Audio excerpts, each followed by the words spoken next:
J'espère que vous allez bien, on se retrouve dans notre petite vidéo, j'espère que vous allez très bien depuis la semaine dernière. On se retrouve aujourd'hui dans une vidéo nail art et comme le titre l'indique, une vidéo crash test puisqu'aujourd'hui j'ai décidé de tester les latex liquides, vous savez, qu'on met sur les ongles pour éviter que le vernis ne dépasse mais surtout pour limiter le temps de nettoyage après. Donc j'ai mis la dose, hein. J'ai appliqué mon vernis n'importe comment, j'ai fait aussi du stamping par dessus pour voir si ça retirait pas le tout après. Et j'espère que ce genre de vidéo vous plaira, n'hésitez pas à me dire si oui ou non ça vous plaît et si vous voulez en voir un petit peu plus sur ma chaîne. Moi je vous laisse avec la suite de la vidéo et je vous retrouve juste après.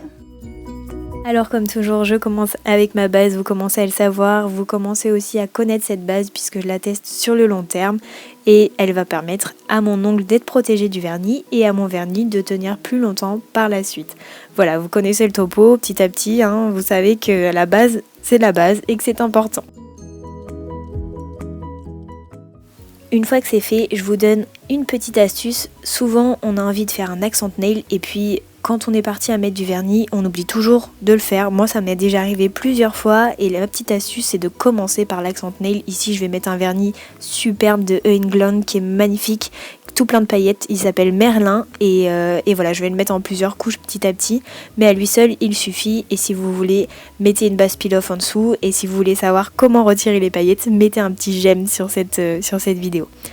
Bon, on en vient au vif du sujet. Ici, je voulais tester absolument une base, pas une base peel-off, je dis n'importe quoi, le latex liquide pardon, que j'ai reçu par la marque Born Pretty Store.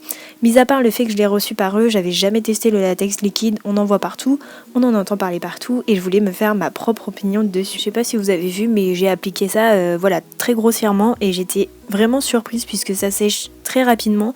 On a l'impression que ça va pas nous suffire et qu'on va pas en avoir assez, mais en fait quand ça sèche vraiment j'avais pas l'impression de ne pas en avoir mis assez. Ici je me suis dit que vraiment pour faire le crash test vous allez appliquer mon vernis n'importe comment, ça m'arrive hein, parfois de l'appliquer comme ça je vous rassure et c'était vraiment pour voir bon bah voilà, quand on en met un peu trop, quand ça dépasse vraiment, puisque souvent là où c'est embêtant c'est au niveau des cuticules et sur le côté, quand on dépasse vraiment qu'est-ce que ça donne par la suite.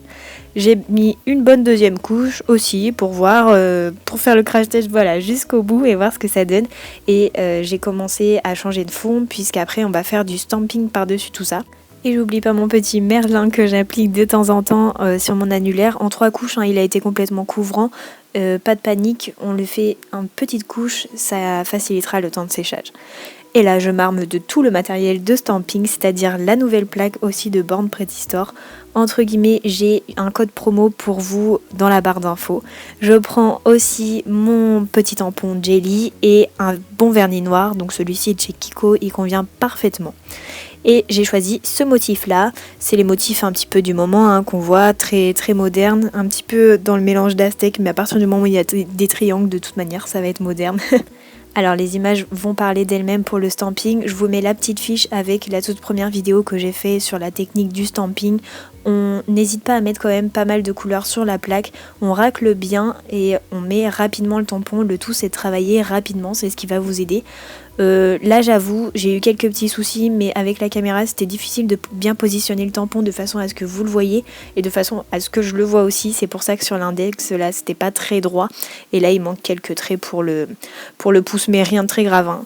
Avant d'enlever le latex j'appuie bien partout pour éviter que mon stamping ne s'enlève et puis vous avez vu j'ai gratté un petit peu et puis j'ai pu l'enlever directement, c'est une matière pas désagréable qui s'enlève très facilement mais par contre j'ai pris un petit repousse cuticule pour pouvoir enlever tout ce qui s'était mis comme j'ai les ongles très incurvés, tout ce qui s'était mis voilà sur les côtés, mais ça s'enlève très bien quand même, ça s'enlève quand même beaucoup plus facilement que si on avait dû tout enlever au dissolvant.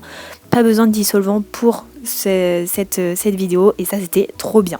On passe maintenant à l'étape du top coat et j'ai voulu vous montrer ce qu'il y avait à ne pas faire et ce qui vous arrive sûrement très souvent, c'est de ne pas prendre assez de top coat sur votre pinceau et qui dit pas assez de matière dit qu'on va racler tout notre motif et ça donne ça. Donc si je prends une grosse goutte et que je passe très rapidement, ça ne va pas se passer comme ça. Par contre si vous allez repasser plusieurs fois au même endroit, oui ça va baver. Pour éviter que ça bave, gardez en tête qu'il faut avoir une très grosse goutte de top coat pour pas que le pinceau soit directement en contact avec le vernis.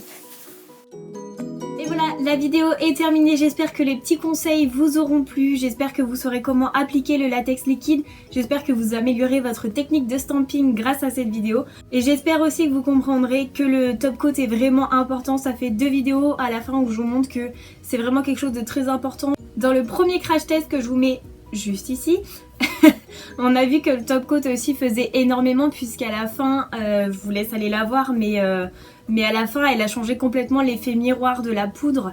Et ici c'était quelque chose qu'on me demande très souvent, comment on fait pour ne pas faire baver notre nail art à la fin. Et là en plus du noir sur du mauve très pâle, et ben ça se voit directement, sachant que le stamping c'est très très fin, à partir du moment où votre pinceau va être en contact avec le vernis, ça va tout faire baver. Le top coat c'est aussi important que la base pour faire tenir la manucure, encore faut-il bien l'appliquer. Si vous réalisez toutes les étapes comme je vous montre depuis le début, c'est-à-dire de mettre une base, de bien border l'ongle à chaque couche, que ce soit pour la base, pour la première couche, pour la deuxième et pour le top coat, et ben votre manucure durera plus longtemps. Quand mes ongles sont en super forme, j'arrive à faire tenir les manucures jusqu'à 2 semaines en réalisant toutes les étapes. Après ça dépend de l'état de vos ongles aussi. Je ferai une vidéo spéciale sur ça, les ongles mous, les ongles qui se cassent, les ongles aussi que l'on ronge. Si ça vous intéresse, encore une fois, n'hésitez pas à me le dire en commentaire. Dites-moi aussi vos petites idées, si vous avez des petites envies particulières de vidéos, pour que je le vois en commentaire. Et comme ça fait super longtemps, si jamais vous réalisez un stamping et que vous voulez que votre photo passe dans la vidéo prochaine, mettez avec le hashtag LilyNailArt sur les différents réseaux sociaux votre photo ou envoyez-la moi en message privé. Je réponds à tout et puis je les mettrai dans la prochaine vidéo. D'ici cette fameuse prochaine vidéo, moi je vous fais plein de très gros bisous. Et puis je vous dis à la semaine prochaine. Bye bye tout le monde.